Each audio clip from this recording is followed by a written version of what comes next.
Aecon Group is a national Canadian construction and infrastructure development company with global experience. In addition to building future infrastructure, they're also committed to reducing their impact by acting responsibly in every aspect of their business. Joining me today is Prab Banga, VP of Sustainability at Aecon, to tell us how they're doing just that.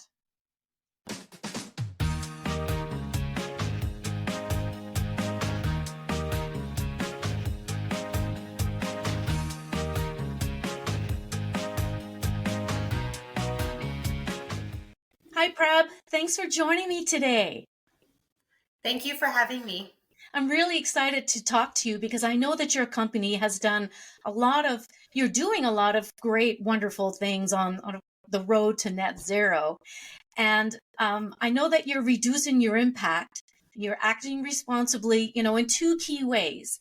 I had a chance to look through your sustainability report, and you really break it down into what we build and how we build it, which, through the podcast, you can probably break those down for me.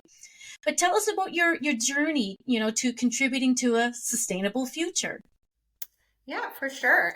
So I was hired at Aecon about 3 years ago, and that was around the time that we really started to see stakeholder demand about sustainability, us focusing on sustainability, our investors asking us questions about our sustainability strategy.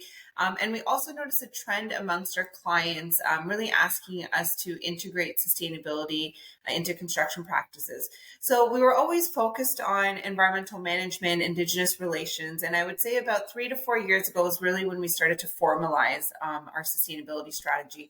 And it's exactly what you mentioned. It's what we build and how we build it. So Mm-hmm. the what we build is really about us building infrastructure projects that are driving the transition to a net zero future. So that includes advanced transit networks, utility scale sustainable energy systems, as well as home energy technologies. On the what we build, we really partner with our clients to work collaboratively on our sustainability goals. And we're really driving towards decarbonization of energy systems in Canada and in North America. And then in addition to what we build, we are really focused on how we build. So that's all about how we're integrating sustainability into our construction practices, and what we refer to as operationalizing sustainability. So we look at what we do on a typical construction site and how we can reduce our impact and what new technologies we can reduce across our construction practices to be able to reduce our emissions and reduce our impact. Going to just to expand upon the what we build side of it, in particular advancing the transit networks or utility scale sustainable energy systems and green home technology. There's one that comes to mind, or actually two. There's the battery storage project, Oneida, and you worked with the Aecons, the Six Nations or Indigenous partners, but also there's the Montreal, I can't speak French, but the REM. It's the light transit. So those are two key projects. Do you want to touch on those a little bit? Yeah, for sure. We're really excited about Oneida. It's going to be one of Canada's largest battery storage system. And it is a partnership. So it's a partnership between the Six Nations of the Grand River Development Corporation, Aecon Concessions, Enerstore, and Northland Power. And the battery supplier is actually Tesla. So Oneida project is going to be 250 megawatts, so 1,000 megawatts per hour energy storage facility. The largest, like I said, in Canada. The system is going to provide a reliable source of capacity and energy balancing services for Ontarians and will contribute to the decarbonization of the province's energy grid. Really, really excited about this one because it is a part of our larger portfolio of focusing on decarbonization of energy systems. And then the second one you mentioned is the advanced transit system, so specifically the REM in Montreal. So the REM is going to be connecting the airport with multiple stations along the way to downtown Montreal. And just another example of how we are as a company focused on sustainability related projects. So in addition to battery storage, we are focused on transit systems as well to contribute to sustainable transportation options across the country. And so the airport station is actually still being constructed, but there is some stations that are actually very recently opened. So that one should be complete shortly, and it'll provide a sustainable transportation option for people who are flying into Montreal Airport to get to downtown Montreal. Excellent. You also focus on adopting zero emission equipment, and also piloting new technologies such as low carbon construction materials. So, can you give me a couple of examples of how you're doing that? Yeah, for sure. So that really falls into the second pillar of our sustainability strategy, which is how we build. Right. And for the how, we really break down everything that happens on a construction site. So from the equipment that we're using, so that's kind of like your traditional yellow iron equipment, as we would call it. So your excavators, your cranes, your wheel loaders, and then you have your stationary equipment, such as your generators and hand tools, and then the materials that you actually use. So when we look at all of those components, we're really doing an assessment of like what alternatives are available and how can we reduce emissions on a construction site. And so when it comes specifically the yellow iron, the construction equipment, we have trialed electric construction equipment. We've had multiple conversations with our suppliers, and really it is working in collaboration with our suppliers to be able to trial these solutions. And so about 2 years ago, we were the first construction company in Canada to trial an electric excavator made by Volvo, and then followed by an electric wheel loader. And the purpose of the trial was really to look at how electric construction equipment integrates into our operations. What are the benefits? What are the challenges? Also, an opportunity for our employees from a change management perspective to really start to look at how this technology is going to be incorporated into their day-to-day tasks as well. And then on the material side, we are constantly looking at alternative materials. There's a lot of startup companies in Canada. Actually, Canada is very advanced in this space that are focusing on low carbon concrete. Mm. And so we trialed low carbon concrete from a startup company. They were a startup. Now they're grown over the last couple of years, but they're called carbon upcycling. And they've come up with a methodology which reduces emissions with concrete by about 20%. So we were able to trial that at our innovation center. So Aecon has its own innovation center, and we have actually used it in a lot of different applications. We used it for a sidewalk. We also used it for sort of a pathway at the innovation center. So just another example of how we're trying to look at different methods and looking at different construction material options. It's wonderful how your company is being very innovative in this space. What general advice would you give to any company who wants to commit to a sustainability strategy? Like, how does one get even started in creating one?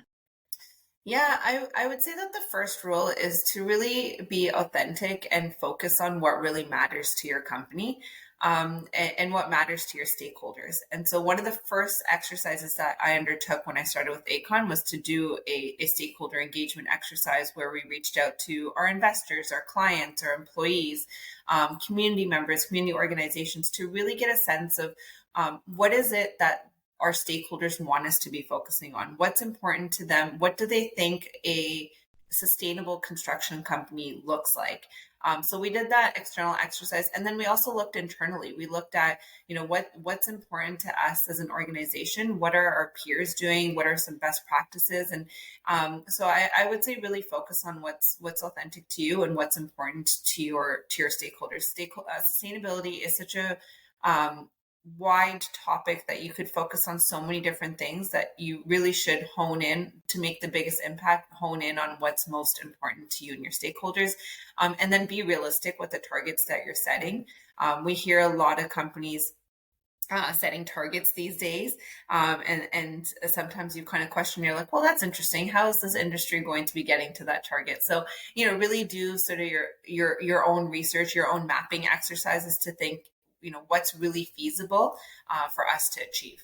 Right. You really have to start with a survey. You have to get some feedback from everybody and then set those realistic expectations. You can't set a target where we're going to have 10 electric excavators in the next 5 years.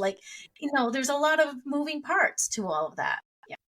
Yeah, Totally. exactly. And you really need to look at what technology is available, what are the challenges we're going to face, how are we going to address those challenges? And that's why a target for a construction industry would look very different than a target for the real estate industry or the hospitality industry, because we're facing different challenges, we have different technology. So it's really important to be authentic and real with the industry that you're operating in.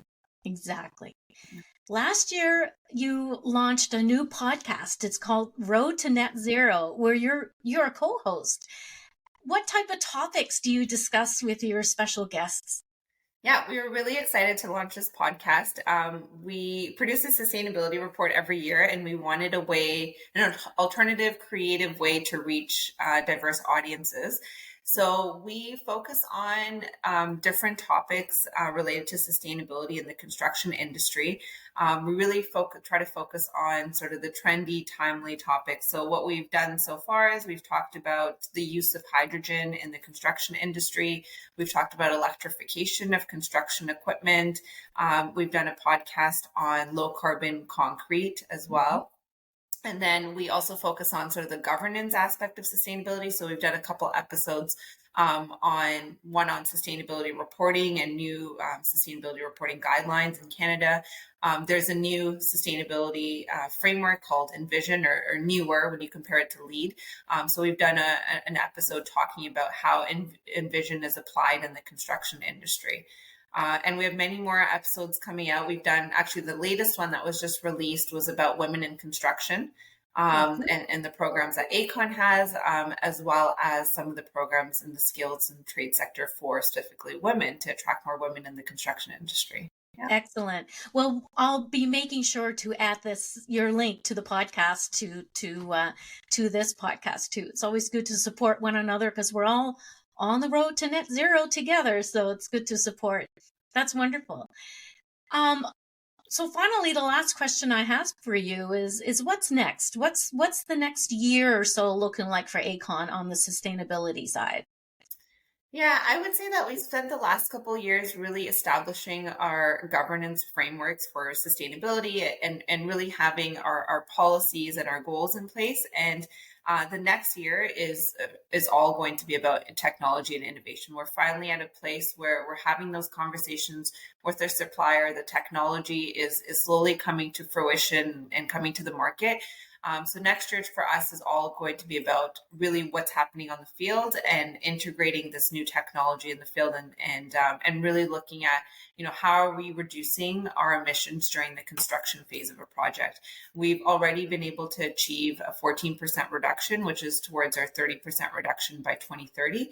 So it's building on that, and really all the plans that we've been working on and the research that we're doing, and really that coming into fruition the next year. That's excellent. Well, I wish you and your team and everybody at Aecon the best of luck as you move forward. And thanks for taking the time to speak with me today. I really appreciate it. Thank you so much, Maria, for having me. Thanks again to Prab for sharing Aecon's commitment to sustainability. I hope this inspires companies, big or small, to adopt a sustainability strategy. This podcast is sponsored by the Smart Energy event. It's held in Halifax each year, and it's where smart, renewable energy people gather. I'm your host, Maria McGowan. Thanks so much for listening in.